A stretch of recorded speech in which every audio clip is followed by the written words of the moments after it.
Hi 2025 ఇది ఒక సాధారణ సంవత్సరం కాదు. ఇది మానవాళి మీద ప్రకృతి చేసిన ప్రయోగం. ఉద్యోగాల స్థానంలో యంత్రాలు వచ్చాయి. నమ్మకం స్థానంలో భయం రాజ్యమేలింది. 2025లో ప్రపంచం ఒకేసారి అనేక యుద్ధాలు చూసింది. కొన్ని తుపాకులతో జరిగాయి, కొన్ని టారిఫ్లతో జరిగాయి, కొన్ని డేటాతో జరిగాయి, కొన్ని ఆర్టిఫిషియల్ ఇంటెలిజెన్స్తో జరిగాయి. బంగారం మళ్ళీ రాజయ్యింది. ఇలా 2025లో జరిగిన ఎన్నో విషయాలను మీ కళ్ళ ముందు తీసుకురావాలనుకుంటున్నాం. అందులో భాగంగానే 2025లో ప్రపంచంపై ప్రకృతి ఎలా దాడి చేసిందో ఇవాల్టి ఏ రెండో టాపిక్లో నేను మీకు ఎక్స్ప్లెయిన్ చేయబోతున్నా.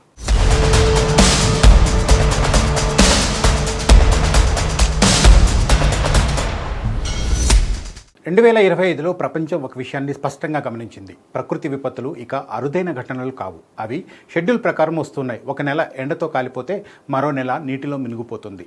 ఒక ఖండంలో అగ్ని రాజుకుంటే మరో ఖండంలో సముద్రం నగరాల్లోకి దూసుకొస్తుంది.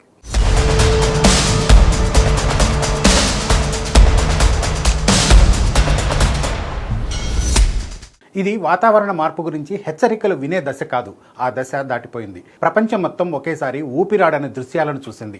భూమి పగిలిపోతుందేమో అనిపించే స్థాయిలో వేడి పెరిగింది. అదే సమయంలో ఆ వేడితో ఉప్పొంగిన సముద్రాలు తుఫాన్లుగా మారి నగరాల మీద పడ్డాయి. అమెరికా నుంచి చైనా వరకు, భారత్ నుంచి ఫిలిప్పీన్స్ వరకు ప్రకృతి ఒకే భాషలో మాట్లాడింది. వరదలు ఎప్పుడూ లేని ప్రాంతాల్లో దూసుకెళ్లాయి. తుఫాన్లు ఇంతకు ముందెన్నడూ చూడని శక్తితో తీరాలను తాకాయి. సముద్ర ఉష్ణోగ్రత కేవలం 1 డిగ్రీ పెరిగితే తుఫాన్ల శక్తి 10 రెట్లు పెరుగుతోంది. అంటే ఇది ప్రకృతి కోపం కాదు, ఇది ప్రకృతి సమతుల్యత పూర్తిగా మారిపోతుందని చెప్పడానికి ఓ పెద్ద సంకేతం. 2025లో మనం చూసిన ప్రతి విపత్తు ఒక హెచ్చరిక.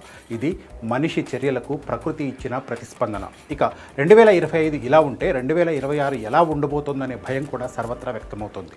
నిజానికి 2025లో సంభవించిన విపత్తులు ఒక ప్రాంతానికే పరిమితం కాలేదు.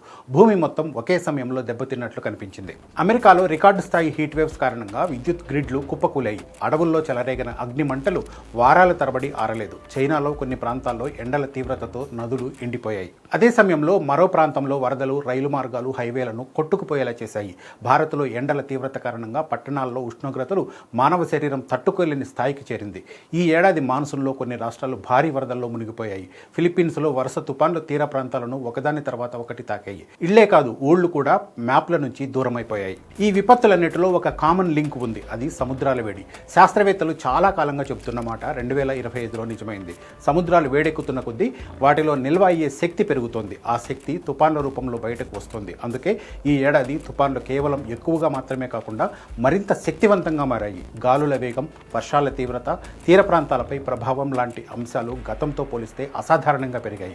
1 డిగ్రీ ఉష్ణోగ్రత పెరుగుదల ఎంత ప్రమాదకరమో 2025లో స్పష్టంగా చూపించింది. భూమి వేడి పెరగడం వల్ల ఎక్కడ వర్షం పడాలో అక్కడ పడడం లేదు, ఎక్కడ పడకూడదో అక్కడ అతి భారీ వర్షాలు కురుస్తున్నాయి. ఫలితంగా కొన్ని ప్రాంతాలు ఎడారులుగా మారుతుంటే మరికొన్ని ప్రాంతాలు ఏడాదంతా వరదల్లో మునిగిపోతున్నాయి. వ్యవసాయం దెబ్బతింటోంది. తాగునీటి వనరులు కలుషితమవుతున్నాయి.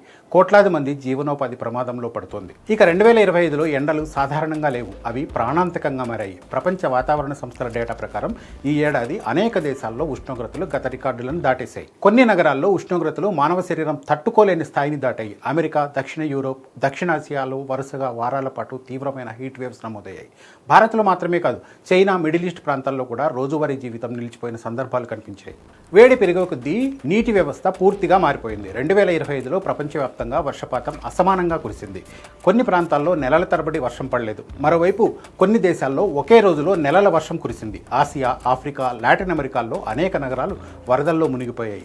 ఐక్యరాజ్య సమితి సంస్థల అంచనా ప్రకారం వరద నీరు తగ్గిన తర్వాత కూడా సమస్యలు ఆగలేదు. తాగునీటి వనరులు కలుషితమైపోయాయి. పంట భూములు పనికిరాని స్థితికి చేరాయి. వ్యాధులు వ్యాపించాయి. మరోవైపు తుఫాన్ల విషయంలో 2025 మరింత ప్రమాదకరంగా మారింది. అట్లాంటిక్, పసిఫిక్, హిందూ మహాసముద్రాల్లో తుఫాన్ల సంఖ్య మాత్రమే కాదు, వాటి తీవ్రత కూడా పెరిగింది. కేటగిరీ 4, కేటగిరీ 5 స్థాయి తుఫాన్లు గతంతో పోలిస్తే ఎక్కువగా నమోదయ్యాయి. వాటన్నిటికీ కారణం సముద్రాల్లో ఉష్ణోగ్రత పెరగడమే. ఈ ఏడాది సముద్రాల సగటు ఉష్ణోగ్రతలు చరిత్రలో ఎప్పుడూ లేనంతగా పెరిగాయి. సముద్రాలు వేడెక్కిన కొద్దీ వాటిలో నిల్వ అయ్యే శక్తి పెరుగుతుంది. ఆ శక్తే తుఫాన్లకు ఇంధనంగా మారుతుంది. అందుకే ఈ ఏడాది తుఫాన్లు తీరాలను తాకినప్పుడు కేవలం గాలులతో కాదు, భారీ వర్షాలతో, సముద్రపు అలలతో కలిసి విధ్వంసం సృష్టించాయి. ఈ విపత్తుల మధ్య మనిషి చెల్లించిన ధర చాలా పెద్దది. వేలల్లో కాదు, లక్షల్లో కాదు, కోట్ల మంది జీవితాలు ప్రభావితమయ్యాయి. ఇళ్లు కోల్పోయిన కుటుంబాలు, జీవనోపాధి దెబ్బతిన్న రైతులు, మత్స్యకారులు, చిన్న వ్యాపారులు ఈ ఏడాది ప్రపంచవ్యాప్తంగా కనిపించారు.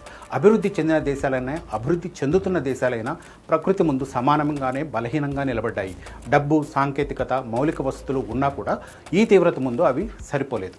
ఈ ఏడాది కొన్ని విపత్తులు తమ పేర్లతోనే చరిత్రలో నిలిచిపోయాయి. అట్లాంటిక్ మహాసముద్రంలో ఏర్పడిన అత్యంత శక్తివంతమైన హరికేన్లు తీర ప్రాంతాలను ధ్వంసం చేశాయి. పసిఫిక్లో వచ్చిన సూపర్ టైఫూన్లు ఫిలిప్పీన్స్, జపాన్, తైవాన్లను వరుసగా తాకాయి.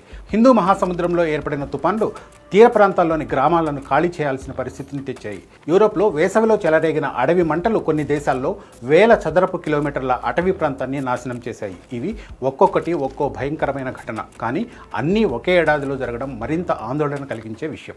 ఈ విపత్తుల వల్ల జరిగిన ఆర్థిక నష్టం కూడా అపారమైనది. అంతర్జాతీయ సంస్థల అంచనా ప్రకారం 2025లో వాతావరణ విపత్తుల వల్ల ప్రపంచానికి $100 బిలియన్ల నష్టం జరిగింది.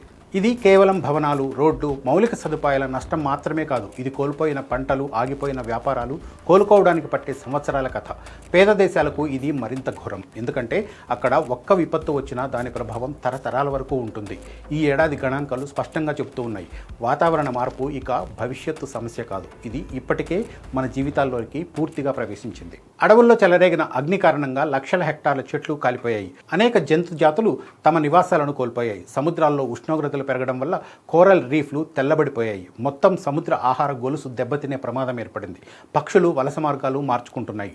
ప్రకృతి తన సహజత్వాన్ని కోల్పోతున్న సంకేతాలు స్పష్టంగా కనిపిస్తున్నాయి. అయితే 2025ను కేవలం ఒక చెడు సంవత్సరంగా తేల్చేయడం చాలా ప్రమాదకరం. ఎందుకంటే శాస్త్రవేత్తలు ఇప్పుడు చెబుతున్న మాట ఒకటే: ఈ ఏడాది జరిగిందంతా ఒక శాంపిల్ మాత్రమే. ప్రస్తుతం ఉష్ణోగ్రతలు పెరుగుతున్న వేగం ఇలాగే కొనసాగితే ఇలాంటి విపత్తులు మరింత తరచుగా, మరింత తీవ్రంగా జరుగుతాయి. అంటే 2025 ఒక హెచ్చరిక మాత్రమే. అసలు పరీక్ష ఇంకా ముందుంది.